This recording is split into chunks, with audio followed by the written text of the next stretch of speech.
DD Tamil நேயர்களுக்கு அன்பான வணக்கம். நம் விருந்தினர் நிகழ்ச்சிக்கு உங்களை அன்போடு வரவேற்கிறோம். நமக்கும் மேற்பட்ட ஒரு சக்தி நம்மோடு உரையாடுவதற்காக அந்த சக்தி மனிதர்கள் ரூபத்தில் நம்மோடு இணையும்.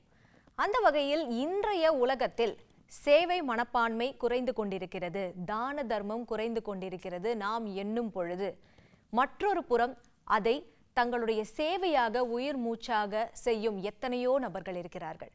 அவர்களை நாம் எப்பொழுதுமே போற்ற வேண்டும்.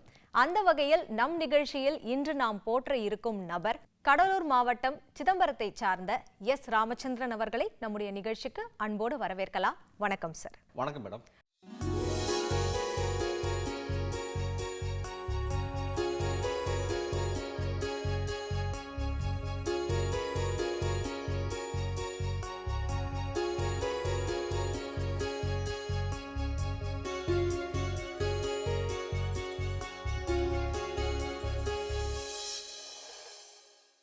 உங்களை போன்ற சமூக சேவகரை நம்ம நிகழ்ச்சியில் சந்திக்கிறது நேயர்களுக்கும் மகிழ்ச்சி, எங்களுக்கும் மகிழ்ச்சி. ரொம்ப நன்றி மேடம். ரொம்ப நன்றி மேடம்.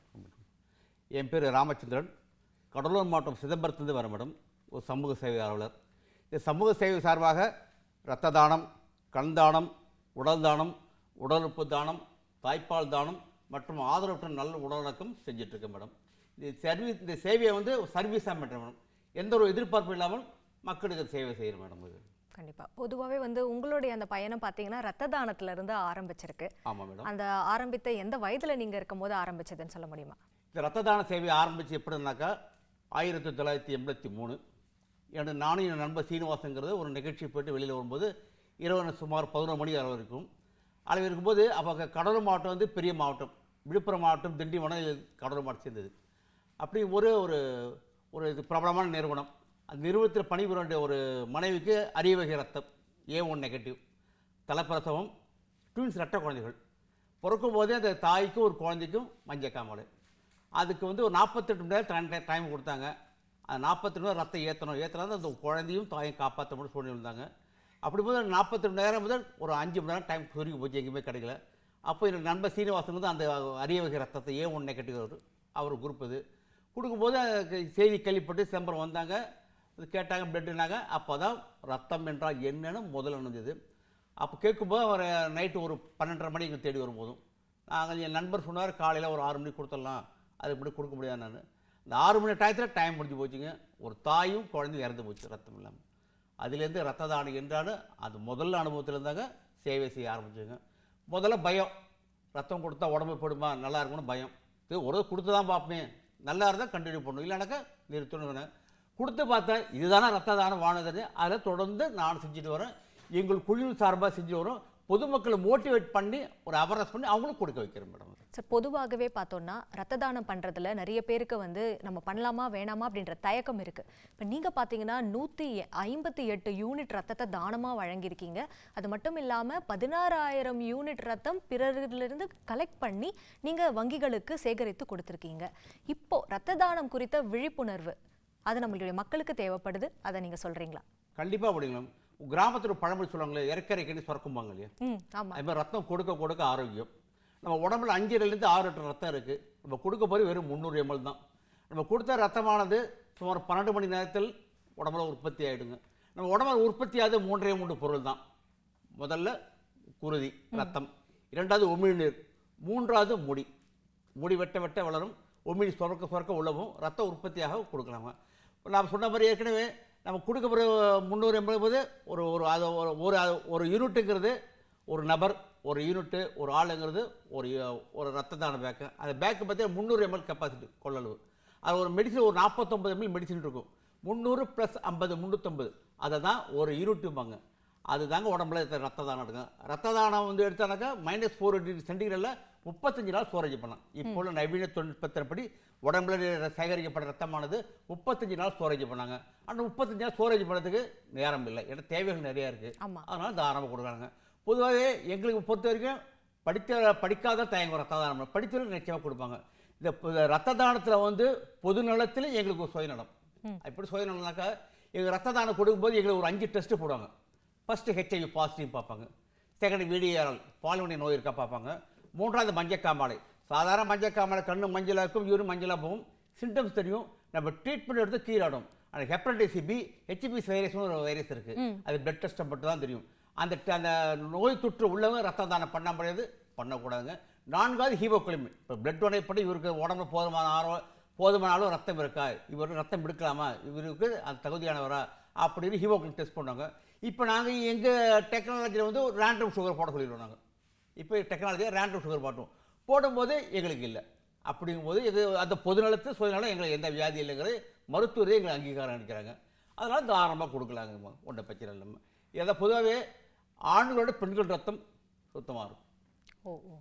காரணம், ஆண்கள் வந்து தீய பழக்க வழக்கம் போவாங்க, பெண்கள் தீய பழக்க வழக்கம் இல்லது. 2வது ஆண்கள் வந்து பெண்கள் ஏன்னாக்கா ஆண்களுக்கு வந்து ஹீமோக்கள் வந்து 12 இருக்கணும், பிளட் டொனேட் பண்ணால் 12 இருக்கணும், 13 இருக்கணும், 9 இருந்தால் ஆரோக்கியம். ஆனால் பெண்களுக்கு 8 இருந்தால் ஆரோக்கியம். அதனால் ஒரு பெண்கள் பார்த்தீங்கன்னாக்கா முதல்ல பெண்களை நாங்கள் தலை வணங்குறோங்க. ஏன்னாக்கா அவங்க வந்து ஹார்ட் ஒர்க் பண்ணுவாங்க, டக்குன்னு டயர்டாவாங்க, படுப்பாங்க, ரெஸ்ட் எடுத்து திரும்பவும் ஆக்டிவ் ஆகிறாங்க. காரணம் அந்த ஒரு ஹீமோகுளோபின் தாங்க. கூட பெண்களும் ரத்த தானம் பண்ணாங்க. ஒரு உதாரணம், மகாகவி முண்டாசு கவி சுப்பிரமணிய பாரதி பேத்தி காஞ்சனா அசோக்குமார் பாருங்க, அவங்க ரத்த வகை A1 கிட்ட அறிவு வகை, அவங்க 100 முறைக்கு மேலே ரத்த தானம் பண்ணியிருக்காங்க. அவங்க ஒரு பொது லெவலில் கொடுத்தாங்கன்னா எங்கள் குடும்பத்தில் என் மனைவியே பிளட் குரூப் B பாசிட்டிவ் ரத்த தானம் பண்ணியிருக்காங்க. எங்கள் குடும்பத்திலே 17 பேர் ரத்த தானம் பண்ணிட்டு வராங்க. பொதுவாகவே ரத்தம் கொடுக்க ஆரோக்கியம். இப்போ படித்தவர்களுக்கு ஒரு ரத்த தானம் அவேர்னஸ் பொண்ணுகளுக்கு ரத்த தானம் கொடுக்க என்னன்னு தெரியும். படிக்காத பாமரவர்களுக்கு ரத்தம் கொடுத்தா உடம்புடுமா அப்படின்னு அதெல்லாம் ஒன்றுமே கொடுக்க ஆரோக்கியம்.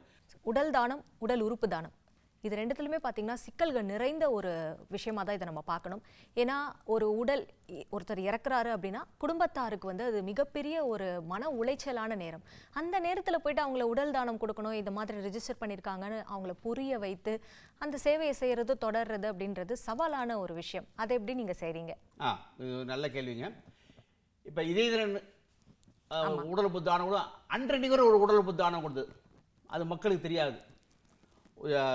வீர கேள்விப்பட்டிருவீங்க, கார்ட்ரிட்ஜ் மதன், எல்லாம் வீடியோ தெரியும். கார்ட்ரிட்ஜ் மதன் பேர். அவங்க இதய தானம் எடுத்த ஒரு 6 மணி நேரத்தில் அந்த அவங்களோட கார்ட்ரிட்ஜ் மதனோட உறவினர் இறந்து போனாங்க. அவங்க இது இதயத்திரன் செய்தி கேள்விப்பட்டு உடனே ஆரம்பத்தை அவங்க உறுப்புகளுக்கு தானம் கொடுத்தாங்க. இது யாருக்கும் வெளியில் மக்களுக்கு தெரியாது செய்தது. அப்படிங்கும்போது எங்களுக்கு நிறைய பேர் கமெண்ட் பண்ணாங்க, என்னங்க உறுப்பு தானம் கொடுக்குறோம், தனியார் மருத்துவமனை போது ஏழைகளுக்கு போக மாட்டேங்குதுன்னாங்க. நாங்கள் அரசாங்கத்தை கோரிக்கை வச்சோம், ஏழைகளுக்கு போகணும். ஆனால் நோயாளி வந்து ஏழை பணக்கான உயரம் தாழ்ந்த எதுவுமே பார்க்க போகிறது. அவரும் நோயாளி, தனியார் மருத்துவமனை இருந்தாலும் அவரும் நோயாளி தான், தனியார் அரசு மருத்துவமனை அவரும் நோயாளி. ரெண்டு பேரும் சரிதமாக பார்க்கும்போது நாங்கள் கோரிக்கை வைத்த மேல் அப்போதிலே அரசாங்கம் எங்கள் கோரிக்கை ஏற்று 2 கிட்னியில் ஒரு கிட்னியில் வந்து சென்னை ராஜீவ்காந்தி ஹாஸ்பிட்டல் கொடுக்க ஒரு ஆர்டர் போட்டுருக்காங்க.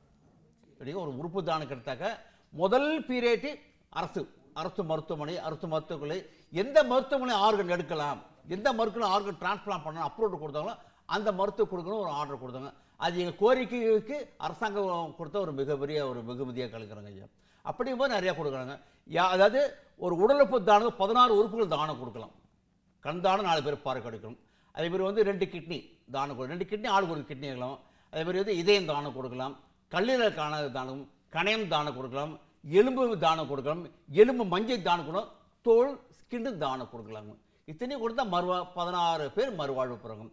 பொதுவாகவே இந்த உடலுறுப்பு தானங்கிறது மருத்துவ சிகிச்சை அளித்து சிகிச்சை பலனின்றி டாக்டர் பிரெயின் டிக்ளேர் பண்ணாங்க. மூளைச்சாவு ஏற்பட்ட மட்டும் தான் உடலுறுப்பு தானம் கொடுக்கணும். அதுக்கு சம்பந்தப்பட்ட அந்த உறவினர் வந்து ஒப்புதல் கொடுக்கணும், சட்ட ரீதியாக அங்கீகாரம் கொடுக்கணும். சட்ட ரீதியாக ஒப்புதல் கொடுத்துக்கும் போது அந்த உடலுறுப்பு தானம் கொடுக்கணுங்க. அதே மாதிரி எங்கள் குழுவின் சார்பாக ராஜேஸ்வர் AB பாசிட்டிவ் டோனர், அவருடைய சகோதரர் வினோத்குமார் பேர் 19 வயசு இளைஞர்.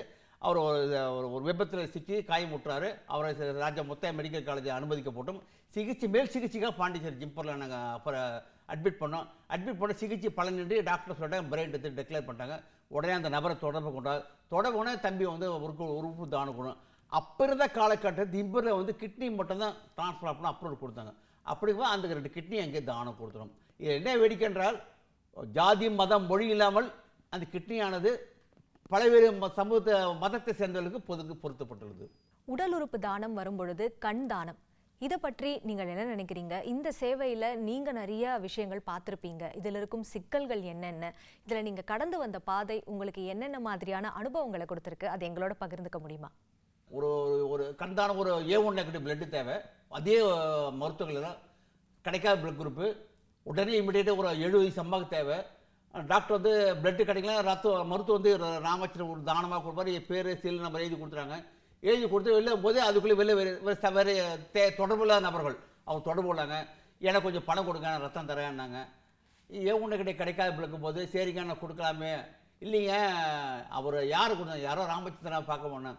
அவர் ஏற்படி கேள்வி கேட்பாங்க, 10 கேள்வி கேட்பாருங்க. ஆனால் கொடுப்பாரு, 10 கேள்வி கேட்பாருங்க.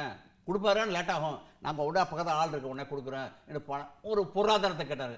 உடனே சரி அவங்க ஒத்துக்கிட்டாங்க. அவங்ககிட்ட பணம் இல்லை. சரி என்ன பணம் இல்லையா, சரி கையில் வாட்சி இருக்கல, வாட்சி கட்டி விடு, வச்சு விடு. இந்த பக்கத்தில் எழுத்த வட்டி கிடக்கு, நகை அடமானம். இவர் ஒரு அந்த அம்மாவுடைய தோடை எடுத்து அடமானம் வச்சுட்டு ஒரு 5000 பணம் கேட்டு போய் பணம் கொடுக்க போகும்போது இருந்தாலும் டாக்டர் பிளட்டு டோனர் கிடைச்சா எப்படி 10 நிமிஷம் கிடைக்காது. ராமச்சந்திரன் கூட ஒரு அரை மணி நேரம் டைம் கேட்பாரு, அவர் பார்த்திங்களான்னு. இல்லைங்க அது வர சொல்லணும். வந்தோன்னா எங்கள் டோனர்லாம் டாக்டர் தெரிஞ்சு போய் பிளட் அந்த ரத்த வங்கி குறிதுவங்க அந்த ஊழியருக்கு தெரிஞ்சு போய் இல்லைங்க ராமச்சந்திரன் டோனரில் எக்ஸ்பர்ட் ஆகிட்டாங்க. அப்பா நான் தான் ராமச்சந்திரன் போய் தானமாக கொடுப்பேன். இல்லைங்க அப்படின்னு அப்புறம் கடுத்து பார்த்தா டாக்டர் சொன்ன நம்பர் என் நம்பர் 1 வந்தாங்க. நான் பேஷண்ட்டை பார்த்தோம். தானமாக பிளட்டு கொடுக்கும்போது அந்த பேஷண்ட் இறந்து போச்சு. அது இயற்கை. அது வயது சிகிச்சை பலனடைந்து சிகிச்சை பலன் இல்லாமல் அது இறந்து போச்சு. உடனே அந்தாட்ட கேட்டால் அந்த அம்மாவை நல்லா ஞாபகம் செவத்தம்மாள் பேர். இது மயிலாடுதுறை மாதிரி முறையூரோடு சேர்ந்தவங்க. உடனே அந்த அம்மாட்ட கலந்தான் ஒரு கணவர்கிட்டையும் கலந்தான் கிடத்தான். அந்த கணவர் சொன்ன வார்த்தை இன்றைக்கு பையனும் அந்த கணவர் சொன்ன இன்றைக்கு நெகிழ்வாக இருக்கேன். அப்பா ரத்தத்துக்கு அலைஞ்ச கஷ்டம் எனக்கு தெரியும். வெளியே போயிட்டாங்க, நகையை அவுத்து கொடுங்க, பணம் வச்சுட்டாங்க, ஆட்சியில் கேட்டாங்க. நீங்கள் மட்டும்தான் தானமாக கொடுப்பீங்க, தானமாக கொடுத்தீங்க.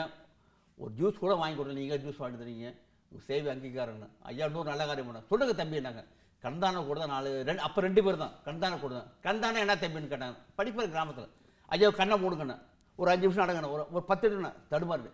இன்றைக்கி கண்ணில்லாத நிலைமை அப்படி தாங்க. கண்தானம் கொடுத்தாங்க, 2 பேரும் பாடையை கொடுப்பாங்க. மண்ணுக்கு நெருப்புக்கு போகிறது 2 பேர் பாருன்னா கண்ணை அவர் டெமோ பண்ணவருக்கு அவரே டெமோ பண்ணவொன்னா ஆமாம் சரி கண்தானம் எடுத்துக்கணும். இந்த ரத்த தானத்தின் மூலம் தான் அந்த கண்தானம். அதுலேருந்து நிறைய வந்தோம். உடல் உறுப்பு தானம் அப்படின்னு வரும்பொழுது அந்த உறுப்பு இன்னொருத்தருக்கு பயன்படுது.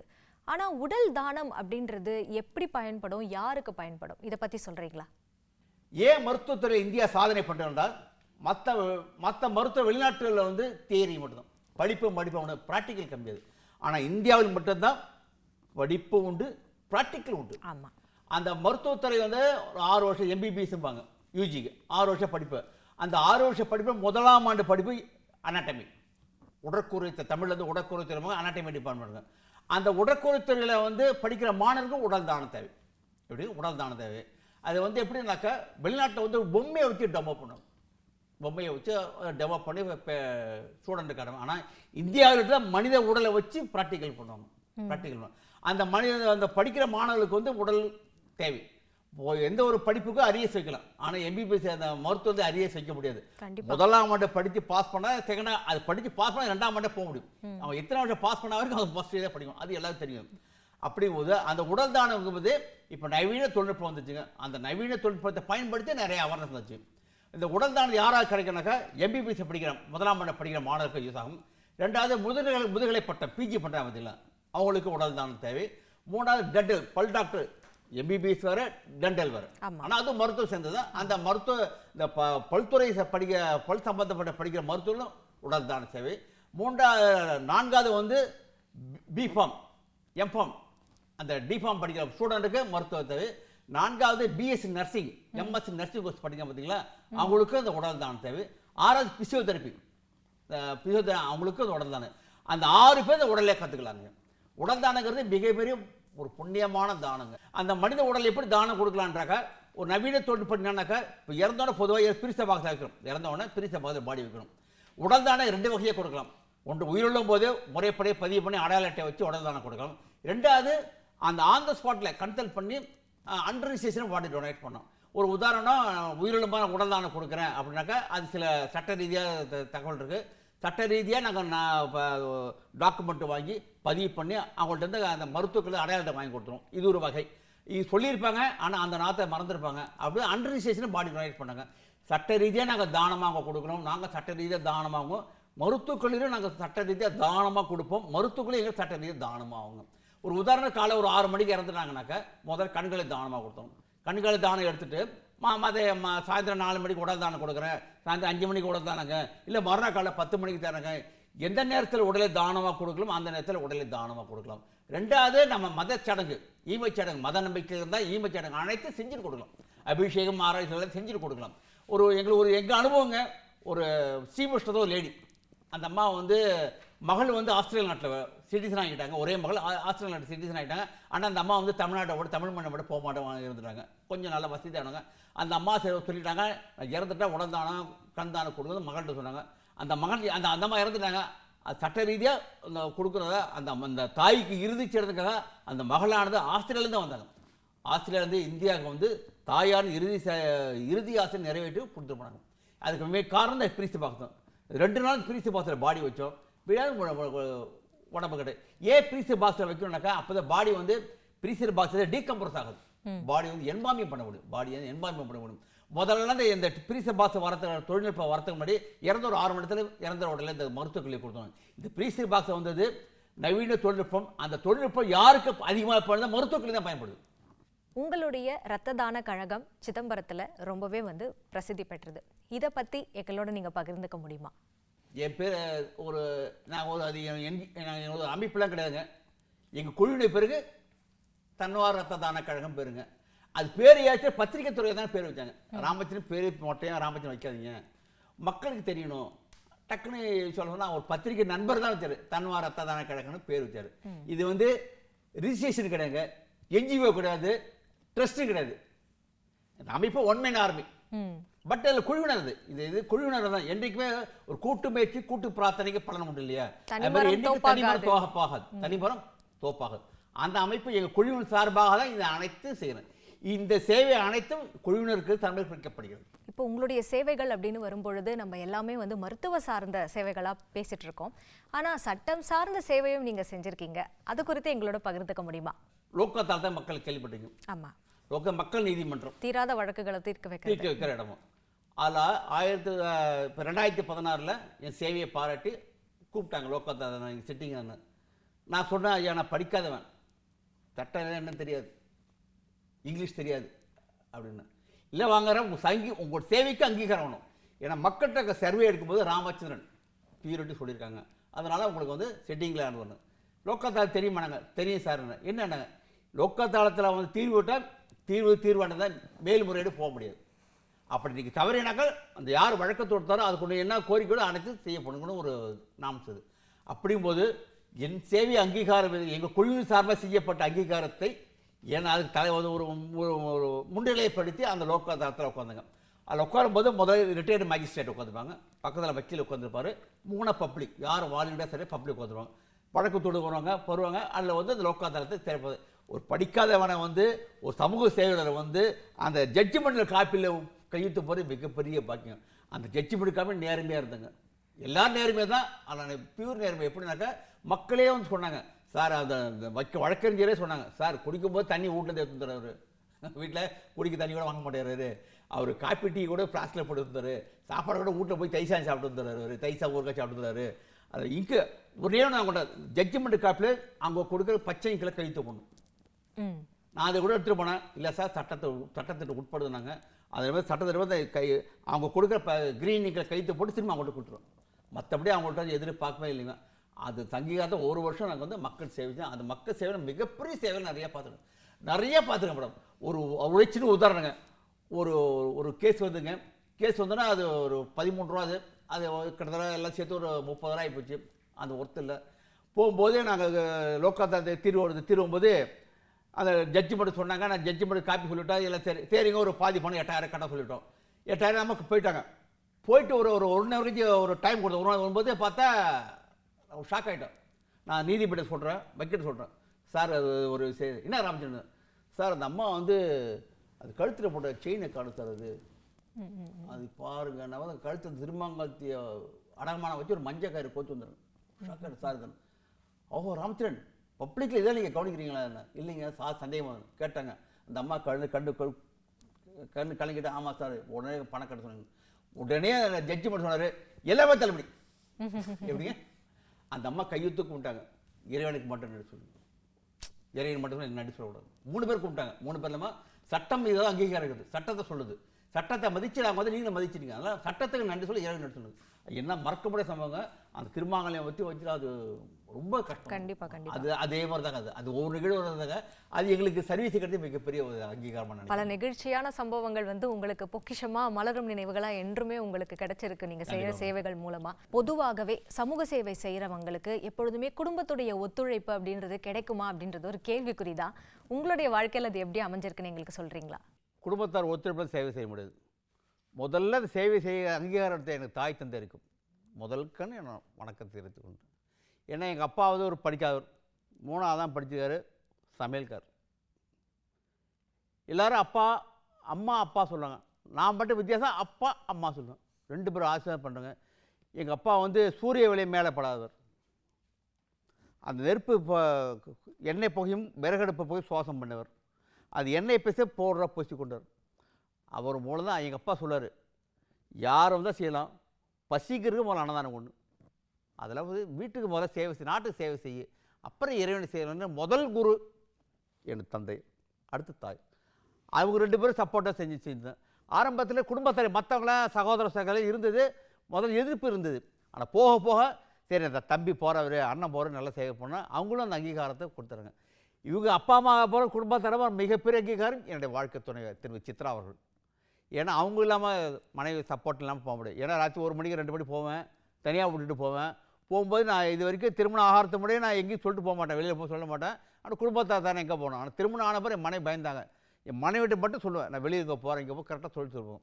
அவங்களுக்கு தந்தா கூட நான் ராத்திரி 2 மணி வரை சாப்பாடு எடுத்து வைப்பாங்க. 2 மணி சாப்பாடு கண்தானம் போட உலதானம் குளிச்சுட்டு வரணும், அது வெந்நீர் போட்டு வைப்பாங்க. நான் செய்ய வேண்டிய வேலையில் குடும்பம் ஏற்கனவே சொன்ன மாதிரி குடும்பத்தால் வந்து கூட்டு குடும்பங்கிறதால எனக்கு கூட என் வேலையை வந்து அந்த தடப்படணும், அந்த வேலை தடப்படணும். என் வேலையை மனைவி வந்து சேர்த்து செய்வாங்க. ஆமாம். இப்போ தாய் தந்தை இருப்போம், குடும்பத்தார மனைவி சப்போர்ட் பண்ணுறாங்க. வருங்காலத்தில் என் மகனும் இந்த சேவைக்கு உறுதுணையாக இருப்பாள் என்பதை நான் நிச்சயம் அப்ரிஷியேட் பண்ணுறேன். பொதுவாகவே சமூக சேவை செய்பவர்கள் விருதுகளுக்கு உட்பட்டு அந்த சேவைகள் செய்வது கிடையாது. இருந்தாலும் அவர்களுடைய அந்த தன்னார்வல தொண்டுகளை அங்கீகரித்து அவர்களுக்கு விருதுகள் வழங்கப்படுது. அந்த வகையில் உங்களுக்கு கிடைத்த அந்த விருதுகள், அங்கீகாரங்கள், அதை பற்றி எங்களோட பகிர்ந்துக்க முடியுமா? முதல்ல இந்த விருதானது ராமச்சந்திரன் கிடைத்த விருது இல்லை, ராமச்சந்திரன் குழுவினருக்கு கிடைச்ச விருது. இந்த ஏற்கனவே சொன்ன கூட்டு முயற்சி, கூட்டு பிரார்த்தனை, கூட்டு சேவைக்கு பலன் ஜாஸ்தி. அதே மாதிரி இது விருதானது என் குழுவினருக்கு கிடைச்சது. அதை நான் முன்னிலையிருந்து வாங்குறேன். கிட்டத்தட்ட ஒரு 21 ஆண்டு காலமாக மாவட்ட ஆட்சியர் ரத்த தான சேவை பார்த்து அங்கீகாரம் 21 வருஷம் வச்சு, அதில் 19 ஆண்டு காலமாக தொடர்ந்து மாவட்ட ஆட்சியர்கள் சிறந்த சமூக ரத்த தான முகாம், அதிக ரத்த தானம் விருது வாங்கிட்டு வரும். அதுமாதிரி கண்கள் தானம் தான் பாண்டிய அரவிந்த் ஹாஸ்பிட்டலில் இன்றைக்கி ஒரு 10 ஆண்டு காலமாக முதலிடம், கண்தானத்தை முதலிடம். அதில் குறிப்பாக பாண்டிச்சேரி அப்போது கவர்னர் திரு கிரண்பேடி அவர்கள் ஒரு பாராட்டை சான்று வந்து எங்கள் குழுவினர் கௌரவித்தார்கள். அதுக்கு அடுத்தபடியாக திரு தமிழிசை சவுந்தரராஜன் அவர்கள் ஒரு விருது வழங்கி எங்கள் குழுவினர் கௌரவித்தார்கள். 3வது இப்போதில் கைலாசநாதன் ஐயா அவர்களும் குழுவினர் வந்து விருது வழங்கி கௌரவித்தார்கள். அதே மாதிரி 75வது ஆண்டு சுதந்திரத்தை முன்னிட்டு அண்ணாமலை பல்கலைக்கழகம் எங்கள் சேவை அங்கீகரித்து எந்த கூப்பிட்டு அண்ணாமலை பல்கலைக்கழகம் அப்போ வந்து ரீசார் வந்து 76 சுதந்திரத்தை போட்டு ஆனர் பண்ணி எங்களுக்கு மிகப்பெரிய சந்தோஷம். இப்போ எங்கள் சேவையை அங்கீகாரம் இருக்கும்போது 2023ஆம் ஆண்டு தமிழக அரசு சார்பாக தமிழக முதலமைச்சர் மாண்புமிகு முதலமைச்சர் அவர்கள் விழுப்புரத்து நிகழ்ச்சியில் வந்து என்னை கூட்டு ஹானர் பண்ணாங்க. அந்த ஹானர் பண்ணும்போது எப்படின்னாக்கா ஒரு சிறப்பான தகவல் சொன்னாங்க.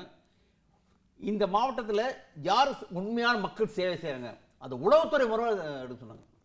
அப்பே ஸ்டிக்கர் போட்டாங்க, அதிகாரிகள் ரெக்கமெண்டேஷன் கூடாது, அரசியல்வாதி ரெக்கமெண்டேஷன் கூடாது, பப்ளிக்கில் சர்வீஸ் பண்ணுங்க, ஆஸ்பத்திரி சர்வீஸ் பண்ணுங்க, யார் உண்மையான மக்கள் சேவை செய்யுங்க அவங்கள கூப்பிட்டு நாங்கள் ஹானர் பண்ணணும்னு தமிழக அரசு கோரிக்கை வச்சுது. அந்த கோரிக்கை பேர் உளவுத்துறை வந்து எங்களை சர்வே பண்ணும்போது கடலூர், விழுப்புரம், பாண்டிச்சேரி, அரியலூர் மாவட்டம், மயிலாடுதுறை மாவட்டம், நாகர்கோவில் மாவட்டம், இத்தனை மாவட்டத்தில் சர்வே எடுக்கும்போது மக்கள் சொன்னவும் மருத்துவமனையில் சொன்ன ஒரே நபர் நாங்கள் பணிவோடு தெரிவித்துக் கொள்கிறோம். தமிழகத்தை ஆனர் பண்ணாங்க. அந்த முதலமைச்சர் ஒரு நிமிஷம் என்கிட்ட பேசினார், யார்கிட்ட பேச வேண்டும் டெவலப் பண்ண அப்படின்னா, ராமச்சந்திரன் இத்தனை வருஷம் சர்வீஸ் பண்ணுறேன், ஏன் நீங்கள் வந்து எங்களை அரசாங்கத்தை வந்து நீங்கள் வந்து உங்கள் இது வரைக்கும் அரசாங்கம் ஏன் உங்களை அங்கீகாரம் பண்ணல, நீங்கள் ஏன் எங்களை வந்து ஒரு அப்ரிஷியேஷன் கொடுங்க, லெட்டர் கொடுக்கணுங்க. ஐயா தப்பாக நினைக்கிறீங்க, இது சேவை வந்து ஒரு ஆத்மா பண்ணுறோம். பேருக்கோ புகழுக்கோ பாவ புண்ணியத்தை செய்யலைங்க. நான் இளைஞர், நான் தமிழர், நான் இந்தியன், முதல்ல குறிப்பாக மனிதன், அதனால் மக்கள் சேவை தானே இதெல்லாம் பண்ணலன்னா அப்போ தான் சொன்னார். உண்மையிலேயே உங்களை பற்றி உலகத்தோட உண்மையான ஒரு நிமிஷம் தான் பேசினேன் அவர். அது எங்கள் சங்கீதம் எங்களுக்கு அங்கே சமூக சேவைக்கு மிகப்பெரிய அங்கீகாரம் மேடம். கண்டிப்பா நீங்க சொல்லும் பொழுதே எங்களுக்கு அவ்வளவு மகிழ்ச்சியா இருக்கு. பொதுவாகவே ஒரு அன்னதானம் பண்ணணும்னா கூட நம்மளால பண்ண முடிஞ்சா கூட இன்னைக்கு நிறைய பேர் தயங்கும் பொழுது ரத்த தானம், உடல் தானம், உடல் உறுப்பு தானம், தாய்ப்பால் தானம், இந்த மாதிரி எக்கச்சக்கமான ரொம்பவே சிக்கல்கள் நிறைந்த ஒரு பணியில உங்களுடைய சேவையை நீங்க தொடர்ந்துட்டு இருக்கீங்க. இந்த சேவைக்கு இன்னும் பல அங்கீகாரங்கள், விருதுகள் உங்களுக்கு கிடைக்கணும் அப்படின்றது எங்களுடைய வாழ்த்துக்கள். உங்களுடைய சேவை தொடரணும், நிறைய பேர் இதனால பயன்படணும் அப்படின்ற வாழ்த்துக்களையும் நாங்க தெரிவிச்சுக்கிறோம். நன்றி சார். வேணும் அன்னதானங்கள் யாரோ செய்யப்படும், ரத்த தானங்கள் தகுதிகளை மட்டும் தான் செய்யப்படும். அந்த தகுதியை எங்களுக்கு மருத்துவ ரீதியாக கொடுத்துருக்காங்க. கண்டிப்பா இறைவன் அப்புறம் எப்படிங்க இந்த ரத்த தானம் செய்ய மருத்துவ ரீதிகளை கொடுத்தாங்க ஆரோக்கியமாக. அந்த தகுதியானது என்ன விட்டு எங்கள் ரத்த தானம் எங்கள் அமைப்பு இல்லாமல் உலகம் முழுக்க யாரோ ஒரு ரத்தம் தானம் கொடுத்த அனைவருக்கும் தர்மம் பண்ணி நிச்சயம் காக்கும். கண்டிப்பா சார். உலகம் முழுக்க யாரோ ஒரு ஒருத்தர் எங்கேயோ ஒரு ரத்தம் கொடுப்பாங்க. அந்த தன்வர் ரத்த கொடையாளருக்கு இந்த ரத்த தானம் செய்ய தர்மமும் நிச்சயம் காக்கும். அவங்களுக்கு ரத்த தானம் செய்ய தர்மம் புண்ணியாது உங்களுக்கு நீண்ட ஆயுளையும் நீண்ட ஆரோக்கியத்தை கொடுத்து வாழ்நாள் முழுக்க ரத்த தானம் செய்ய எல்லாருடைய இறைவனை பிரார்த்தனை பண்ணிக்கிறோம். மிக்க நன்றி சார் நிகழ்ச்சி. நன்றி மேடம், நன்றி நன்றி நன்றி. தேங்க்யூ.